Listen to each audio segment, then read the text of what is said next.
आमचा हा दुष्काळी पट्टा भाग आहे. चालू वर्षी या भागात भरपूर प्रमाणात पाऊस झाला आणि फ्लावरिंगसाठी विशेषतः आम्हाला ह्या व्हरायटीसाठी आयरिस मुळे भरपूर प्रमाणात पॉइंट निघाला. आयरिस आहे, ऑक्सिग्रीन, पायलेट हे आम्ही जीए मध्ये औषध वापरल्यामुळे आम्हाला भरपूर प्रमाणात पॉइंट सोनाका सारखा भेटला. आणि फर्स्ट डिपिंग साठी आम्ही आयरिस, ऑक्सिग्रीन आणि रेस्कोर्स याचा वापर केल्यामुळे थिनिंग साठी लवकर प्लॉट आला. प्रत्येक वर्षी हंगामात शेतकऱ्यांसाठी फ्लावरिंगची समस्या ही लय मोठी आहे.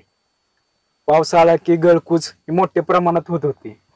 या वर्षी आम्ही 27व्या दिवशी डिपिंग मध्ये बेरिसायझरचा वापर केल्यामुळे आम्हाला चालू हंगामात पाऊस भरपूर होता, पण गळकूचची काहीच समस्या जाणवली नाही आणि शेड्यूल व्यवस्थित असल्यामुळे कोणतीच अडचण आलेली नाही.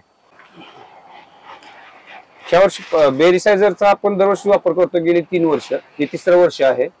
आणि याच्या आधी आपण जे प्रॉडक्ट वापरत होतो दुसऱ्या कंपनीपेक्षा मला ह्या वर्षी म्हणजे दरवर्षी मला फुगवणीला ह्याला कुठेच कमतरता वाटली नाही. उलट त्यांच्यापेक्षा एक पाऊल आपण पुढे फुगवणीत आहे.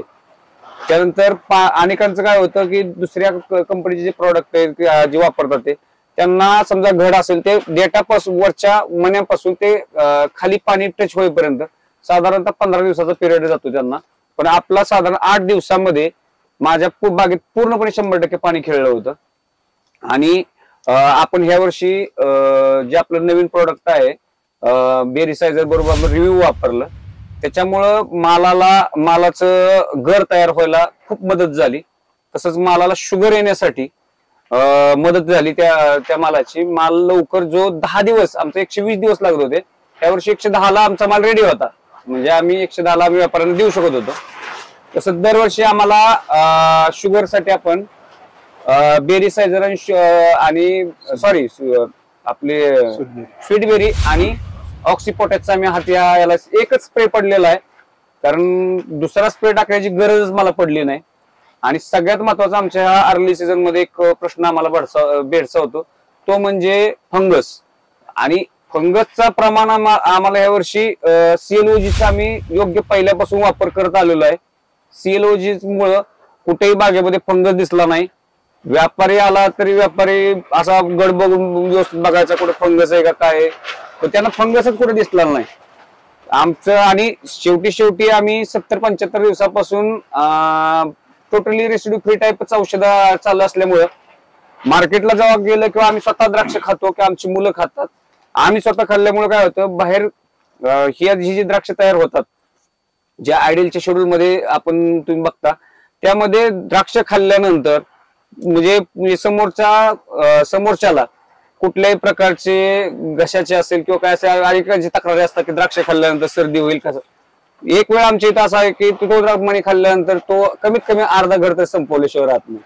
कारण की खाण्यायोग्य द्राक्ष मार्केटपर्यंत पोहोचवायचं हे आयडियलनं जे ठरवलेलं आहे ते आमच्या माध्यमातून असेल किंवा ते करून घेतात. आणि लोकांना चांगलं खायला कशी द्राक्ष मिळतील, गोड द्राक्ष कशी शेतकऱ्यापासून ग्राहकापर्यंत पोहोचतील, याच्यासाठी जे मधला जो दुवा आहे तो आयडियल आहे.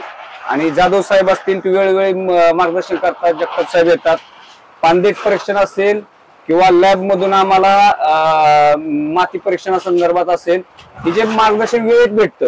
साधारणतः बाकीच्यांच्या लॅबचं साधारण 3 ते 4 दिवसानंतर भेटतं. आम्हाला दुसऱ्या ते तिसऱ्या दिवशी रिपोर्ट हा हातात असतो. नुसता रिपोर्ट हातात न देता साहेबांचं मार्गदर्शन असं असतं की जे आपल्या प्लॉटची कमतरता आहे तीच आपली भरून दिली जाते की आणि जी गरज आहे तेवढीच आम्हाला लिस्ट भेटते आणि तेवढंच आम्ही फवारतो. याच्यातून आमच्या जवळजवळ 30 ते 40% खर्च आमचा शेवटी वाचून जातो. त्याच्यामध्ये ते प्रॉफिट आम्हाला हे करायला भेटते. या पद्धतीने आपण आजचे गोड द्राक्ष वरची गोड कहाणी आपण बघितली.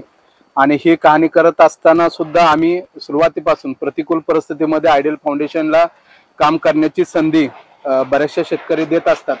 आणि आयडियल फाउंडेशन वरती एक चांगला विश्वास ठेवून ज्या शेतकऱ्यांनी काम केलं त्यांचं नक्कीच सोनं झाल्याशिवाय राहत नाही, हे आपल्याला आजच्या परिस्थितीतून दिसून येतं. तर सर्वांनी जिथं प्रामाणिकपणे कष्ट आहे, प्रामाणिकपणे काम करण्याची जिद्द आहे, चिकाटी आहे आणि एक चांगला विश्वास ठेवून जर आपण काम केलं तर त्याचा हंगामाचा शेवट हा नक्कीच त्या ठिकाणी गोड झाल्याशिवाय राहत नाही. त्यामुळं सर्वांना विनंती आहे की तुम्ही चांगल्या मार्गदर्शकासोबत राहिलात तर 100% आपली द्राक्ष चांगली होतील आणि गोड द्राक्ष ही जगभरामध्ये आपल्याला देता येऊ शकते.